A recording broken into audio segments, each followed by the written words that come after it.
দেখেন আমরা কিন্তু নিজেদের লোকদের ব্যাপারে গীবত করি। সেটা কি? আমার বউয়ের কথা তার আত্মীয় স্বজনদেরকে বলি, আমার ভাইদেরকে বলি, আমার বাপ মাকে বলি। এটাও কিন্তু এক ধরনের গীবত। এটাও কিন্তু এক ধরনের গীবত। সেটা গীবত কেন? Excuse me. রাসূলুল্লাহকে জিজ্ঞেস করেছে মাল গীবা।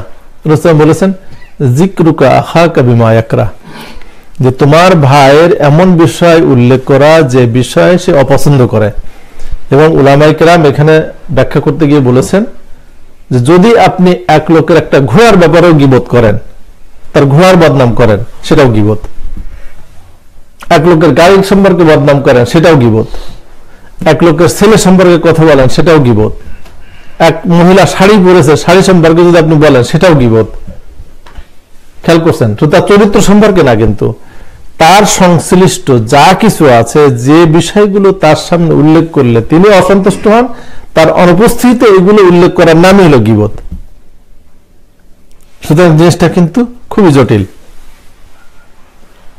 এই জন্য আমরা ঘরে যারা আছে তাদের কাছে, আমি আগেই বলেছি যে আমরা যেন ক্ষমা চেয়ে নিই, কারণ আমরা কম বেশি সবাই কিন্তু গীবত করি, কম হোক বেশি হোক, জেনে হোক না জেনে হোক।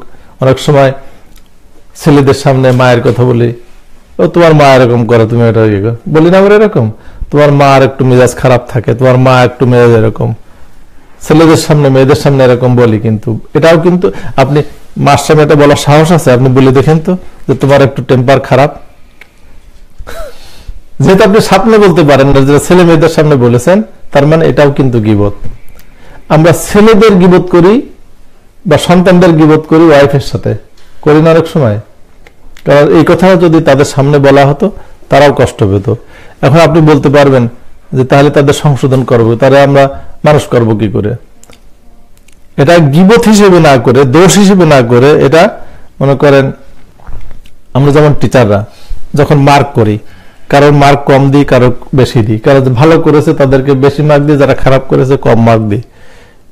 এটা তো গীবতের পর্যায়ে না, কারণ যার যতটুকু অধিকার আছে ততটুকু দেওয়া। এর বাইরে আমরা যে বলি হি অলওয়েজ ব্লেমস মি, এই যে ব্লেম শব্দটা, যেখানে ব্লেমের গন্ধ আছে, এটা হলো গীবত। দোষারোপ করা, যেটা বাংলায় বলে, বদনাম করা, দোষারোপ করা, ব্লেম করা, যেখানে এই জিনিসটা আছে সেটাই হলো গীবত। এখন আমরাই বুঝবো যে কমন সেন্স দিয়ে যে কোনটা ব্লেম হচ্ছে, কোনটা দোষারোপ হচ্ছে, আর কোনটা বদনাম করা হচ্ছে। আমার মনে আছে বাংলাদেশে একবার একজন খুব বড় মানের কবি উনি ইন্তেকাল করেছেন। তো ওনার সাথে ওনার অফিসে ঢুকছি, তো উনি এসে দেখেন ওনার অফিসে অলরেডি আরো বড় বড় কিছু কবি সাহিত্যিক জমা হয়ে বসে আছেন। তো উনি ঢুকে ব্যাগটা রেখে বলছেন, হ্যাঁ আমার 14 গোষ্ঠী উদ্ধার করা হচ্ছে, তা বুঝতে পারছি। আমার 14 গোষ্ঠী উদ্ধার করা আছে এটা বুঝতে হবে, কারণ উনি জানেন যে কিছু লোকের অভ্যাসই হলো ওই বদনাম করা আর গীবত করা। তো এই জন্য আমরা যেন চেষ্টা করি আল্লাহ তাআলার কাছে যাওয়ার আগেই, আমাদের এই জিহ্বাটা বের হওয়ার আগেই আমরা যেন তাদের কাছে ছোট হয়ে আমরা মাপ চেয়ে নিই, তাদের জন্য দোয়া করি এবং কিছু সদকা করে দিই। সদকার পরিমাণ কি এরকম কেউ বলেন নাই, বরং বলেছেন আমার যতটুকু অ্যাবিলিটি আছে তাদের নামে সদকা করে দিই। নিয়মটা কি? আমরা যখন সদকা দেব নিয়ত করতে হবে যে আমার এই সদকাটা তার পক্ষ থেকে দিয়ে দিলাম, তাহলে তারও সওয়াব হবে, আমারও সওয়াব হবে ইনশাআল্লাহ তাআলা। আর আমরা কন্টিনিউয়াস দোয়াটা যেন করতে থাকি, এবং সেই দোয়াটা হবে এরকম, আল্লাহ আমি জেনে না জেনে, বুঝে না বুঝে যাদের নামে এই পর্যন্ত গীবত করেছে তুমি সবাইকে ক্ষমা করে দাও। এটা হলো জেনারেল দোয়া। এরপরে যখন আমার মনে থাকবে স্পেসিফিক আমরা কয়েকটা নাম আমরা উল্লেখ করতে পারি। আর যদি এই নামগুলো মনে করেন বেশি হয়, একসাথে তো সবসময় উল্লেখ করা সম্ভব না, আপনি একটু প্ল্যান করে নেবেন যে দিনে ফজরের সময় দু একজনের নাম বলবেন, আসরের সময় দু একজনের নাম বলবেন, এশার সময় দু একজনের নাম বলবেন, বাট যে কোনো অবস্থায় আমাকে কিন্তু এই গীবতের মহামারী, আল্লাহ মাফ করুক, আল্লাহ মাফ করুক, এটা কিন্তু মানে আমলের ক্ষেত্রে নাউজুবিল্লাহ একটা ক্যান্সারের মতো।